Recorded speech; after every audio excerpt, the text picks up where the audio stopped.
Le verset 7 d'Éphésiens chapitre 3, Paul se réfère dans ce verset un peu à son salut miraculeux. Sa conversion était quelque chose de particulier, dont j'ai été fait ministre selon le don de la grâce de Dieu qui m'a été accordé par l'efficacité de sa puissance. Paul se réfère ici à sa conversion qui était spectaculaire, qui était miraculeuse.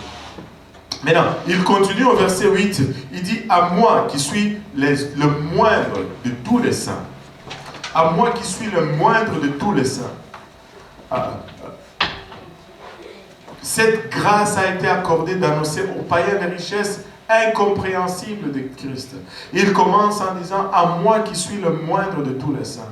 Quand on le compare avec le verset précédent où il parle de la puissance de sa conversion, Paul n'en revient tout simplement pas.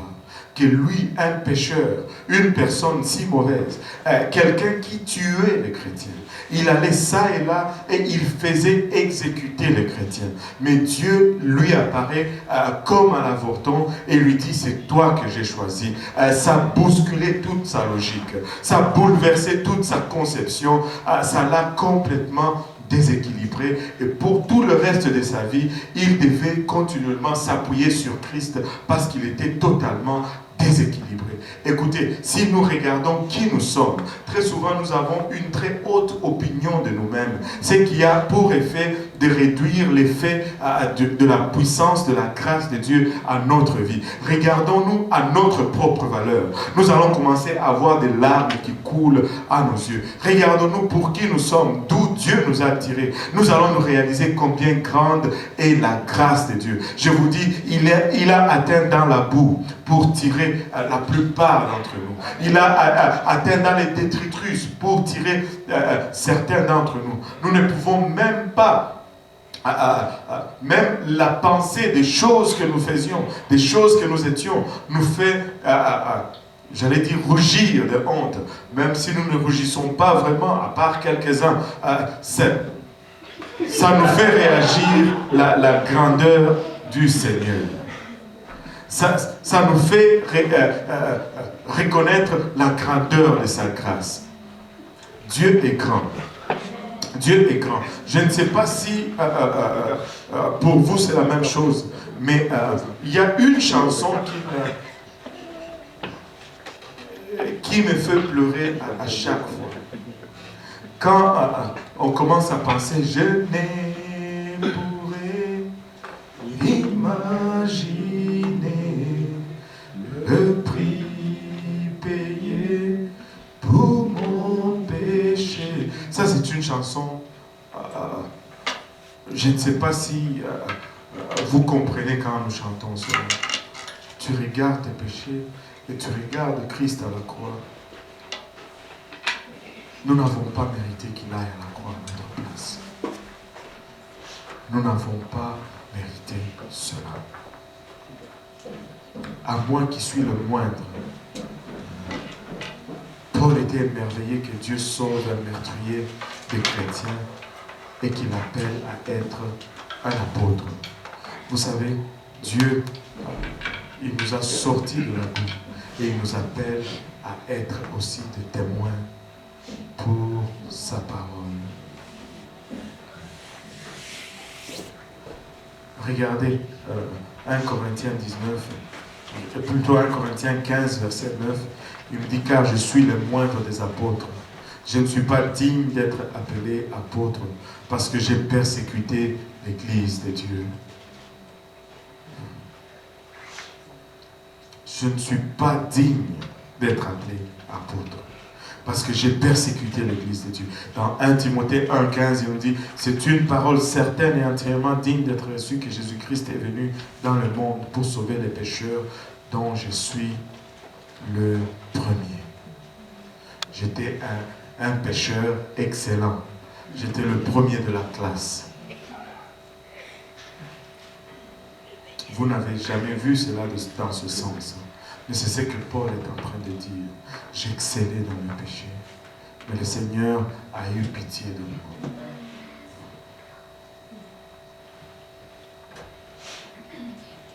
moi. Wow. Il dit, remets-moi un peu Éphésiens 3, 8. Il nous dit, à moi qui suis le moindre de tous les saints, cette grâce a été accordée d'annoncer aux païens la richesse incompréhensible de Christ. Incompréhensible. On ne peut pas le comprendre. Qu'est-ce qu'on ne peut pas comprendre dans la richesse incompréhensible de Christ? Est-ce qu'il y a quelqu'un qui peut s'essayer? Qu'est-ce qu'on ne comprend pas? Qu'est-ce qui fait que cette richesse soit incompréhensible?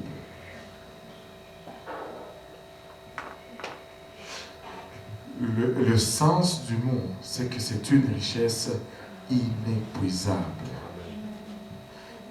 Inépuisable. Il y a toujours de la place pour le pardon. On ne comprend pas que ça ne s'épuise pas. Des fois, tu te dis, Seigneur, peut-être que j'ai fait juste une erreur de plus. Mais sa grâce est inépuisable. Et sa grâce se renouvelle jour après jour après jour. Mais permettez-moi de vous dire que sa grâce n'est pas une permission pour pécher. Sa grâce, c'est un outil pour vivre au-dessus du péché. Et quand tu tombes encore, tu dis, Seigneur, encore une fois. Il dit, non, non, non, ma grâce est là. Pourquoi est-ce que sa grâce est là? Parce qu'elle peut te faire aller au-dessus de ce péché. Tu peux vaincre ce péché. Tu n'es pas obligé d'être éternellement dans cette condition. Regardez le verset 9, il nous dit, et de mettre en lumière quelle est la dispensation du mystère caché de tout temps en Dieu qui a créé toutes choses. La dispensation du mystère caché de tout temps en Dieu. Cette Église qui était cachée dans l'Ancien Testament devient maintenant révélée, mais non seulement aux Juifs, mais même aux païens. Quand les Juifs ont vu la grâce, ils ont dansé. Ils se sont réjouis, mais ils ne réalisaient pas que il y avait d'autres qui venaient après eux. Nous aussi, si nous obéissons, nous avons accès à la même grâce. Nous avons accès aux mêmes bénédictions. Nous avons accès à tout ce que Dieu a préparé pour nous depuis l'Ancien Testament. Regardez Luc 4, verset 25 nous dit, je vous l'ai dit, en vérité, il y avait plusieurs veuves en Israël du temps d'Élie. Nous voyons l'Église partout dans l'Ancien Testament. Regardez ceci. Je vous le dis, en vérité, il y avait plusieurs veuves en Israël du temps d'Élie. Lorsque le ciel fut fermé 3 ans et 6 mois, et qu'il y eut une grande famine sur toute la terre. Et cependant, Élie ne fut envoyé vers aucune d'elles, si ce n'est vers une femme veuve à Sarepta, dans le pays de Sidon. Vous savez, Tyr et Sidon, c'est le territoire libanais actuel. De tous les veuves qu'il y avait en Israël, Élie est allé à Sarepta. Il y avait plusieurs lépreux en Israël du temps d'Élisée, le prophète. Et cependant, aucun d'eux ne fut purifié, si ce n'est Naaman le Syrien. Ceux du dehors viennent et ils ont part à la bénédiction. Mais comment est-ce qu'ils ont part à la bénédiction? Lorsque ils obéissent. La veuve de Sarepta, Élie débarque chez elle et lui dit, femme, qu'est-ce que tu as dans la maison?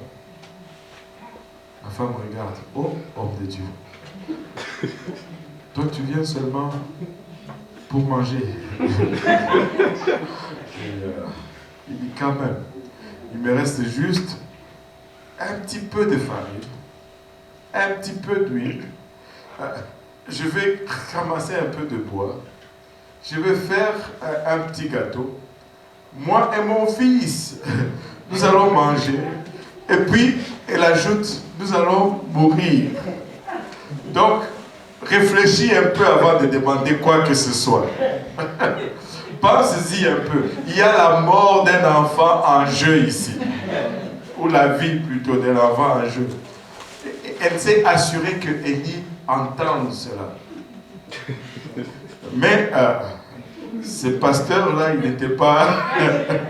Il dit, fais d'abord le gâteau pour moi. Je sais que dans la plupart de maisons, si j'agis comme ça, je me ferai mettre dehors. Et tu me mets dehors, tu mets aussi la bénédiction de Dieu dehors. Aïe, aïe, aïe. Mais vous savez, ça ne faisait aucun sens. C'était comme de l'égoïsme à l'état pur. Mais l'obéissance de cette veuve a fait qu'elle a eu du pain et tous les 3 ans et demi. Obéissance, que tout le monde dise obéissance. Maintenant, Naaman vient. Élisée ne sort même pas pour l'accueillir. Pas de protocole, pas de manière.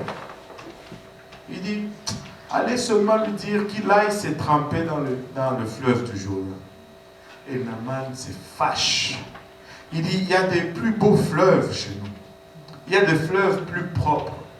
J'aurais pu me laver là-bas. Pourquoi est-ce que je dois me plonger dans le Jourdain, qui est un fleuve sale et pollué? Il partait déjà chez lui. Son serviteur lui dit, hey, écoute, réfléchis un peu. S'il t'avait demandé de monter devant l'oratoire à genoux, tu l'aurais fait. S'il t'avait demandé de percer, d'aller coucher sur, je ne sais pas moi, la peau de chèvre pendant 3 jours à l'extérieur, tu l'aurais fait. On fait des choses bizarres et étranges pour rien. Mais que Dieu ose demander seulement quelque chose. Waouh! Là, ça devient, il faut qu'on explique, qu'on justifie, qu'on se tire à gauche, à droite. Mais quand on est dans le monde, il y a une obéissance folle. Folle.